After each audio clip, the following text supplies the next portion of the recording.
Good morning Karnataka. ಈ ನಂದಿನಿ ಹಾಲು ಏನಿದೆ, ನಂದಿನಿ ಪ್ಯಾಕೆಟ್, ಓಕೆ, ಇದು ಖಾಲಿಯಾಗಿರೋ ಪ್ಯಾಕೆಟ್.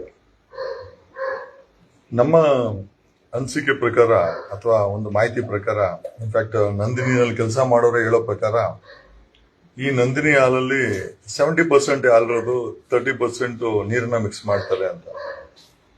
ಒಂದು ದಿವಸಕ್ಕೆ 45ರಿಂದ 50 ಲಕ್ಷ ಲೀಟರ್ ಹಾಲು ಪ್ಯಾಕೆಟ್ ರೂಪದಲ್ಲಿ ಬರ್ತದೆ. ಇದು ಒಂದು ಅರ್ಧ ಲೀಟರ್ ಪ್ಯಾಕೆಟ್. 1 ಲೀಟರ್ ಪ್ಯಾಕೆಟ್ಗೆ ಹೆಚ್ಚು ಕಮ್ಮಿ 2 ಪ್ಯಾಕೆಟ್ ಪ್ಲಾಸ್ಟಿಕ್ ಬರ್ತದೆ. ಪ್ರತಿದಿನ ಈ ಪರಿಸರಕ್ಕೆ ನಂದಿನಿಯಿಂದ ಡ್ಯಾಮೇಜ್ ಆಗ್ತಾ ಇರುವಂತ ಹಾನಿ ಈ ರೀತಿ 1 ಕೋಟಿ ಹೊಡಿಕೊಲ್ಲ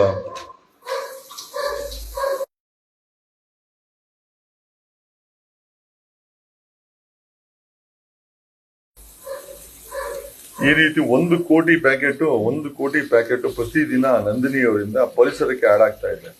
ಇದೆಲ್ಲ ತಯಾರಾಗೋದು all this get prepared by petrol diesel ನಾವು ತಯಾರು ಮಾಡ್ಬೇಕಾದ್ರೆ ಸಿಗುವಂತ ಬೈ ಪ್ರಾಡಕ್ಟ್ ಇದು ಈ ಪ್ಲಾಸ್ಟಿಕ್. ಈ ಪ್ಲಾಸ್ಟಿಕ್ ಬದಲು ನೋಡಿ, ಇದು ನಂದಿನಿಯವರ ಬಾದಾಮ್ ಮಿಲ್ಕ್ ಈ ಬಾಟಲ್ ಕೊಡ್ತಾರೆ.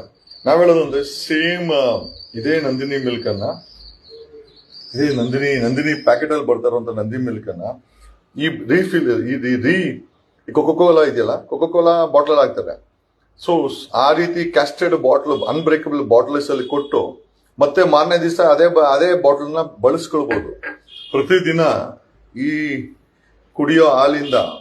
ನಂದಿನಿ ಕುಡಿಯೋ ಹಾಲಿಂದ 1 ಕೋಟಿಗೂ ಹೆಚ್ಚು ಈ ಪ್ಲಾಸ್ಟಿಕ್ ಕವರ್ಗಳು ಪರಿಸರಕ್ಕೆ ಆಡ್ ಆಗ್ತಾ ಹೋಗುತ್ತೆ.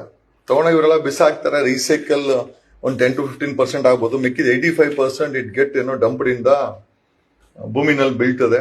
ನಮಗೆ ಹಾನಿಕರ. ಡಿ ಕೆ ಶಿವಕುಮಾರ್ ತಮ್ಮ ಬೆಂಬಲ ಗಿಮ್ಮಲ್ ಇದಕ್ಕೆಲ್ಲ ಅಧ್ಯಕ್ಷರು ಅಂತಂದ್ರು. ಯಾರ ಅಧ್ಯಕ್ಷ ಆದ್ರೂ ವೈಜ್ಞಾನಿಕವಾಗಿ ಬಿಲೀವ್ ಇಟ್ ಆರ್ ನಾಟ್, ಹಿಂದಿನ ಕಾಲದಲ್ಲಿ ಹಾಲು ಕ್ಯಾಸ್ಟರ್ಡ್ ಬಾಟ್ಲ್ ಅಲ್ಲಿ, ಅದೇ ಸೋಡಾ ಬಾಟ್ಲ್ ಇದೆಯಲ್ಲ, ಆ ರೀತಿ ಬಾಟ್ಲ್ ಅಲ್ಲಿ ಪ್ರತಿದಿನ ಕೊಡ್ತಾ ಇದ್ರು. ಸೊ ಈ ಬಾಟಲ್ ನ, ಈ ರೀತಿ ಕ್ಯಾಸ್ಟರ್ಡ್ ಬಾಟಲ್ ನ ಬಳಸೋದ್ರಿಂದ ಈ ರೀತಿ ಪ್ರತಿದಿನ 1 ಕೋಟಿಗೂ ಹೆಚ್ಚು ಕವರ್ ಪ್ರತಿದಿನ, ಅಂದ್ರೆ 45 ಲಕ್ಷ ಲೀಟರ್ ಅಂತೆ, ಅಂದ್ರೆ ಅನ್ಕೊಳ್ಳಿ ಅರ್ಧ ಲೀಟರ್ ಅಂತಂದ್ರೆ ಈ ರೀತಿ ಕವರ್ 1 ಕೋಟಿ ಕವರ್ ಪ್ರತಿದಿನ ಆಡ್ ಆಗ್ತಾ ಹೋಗುತ್ತೆ.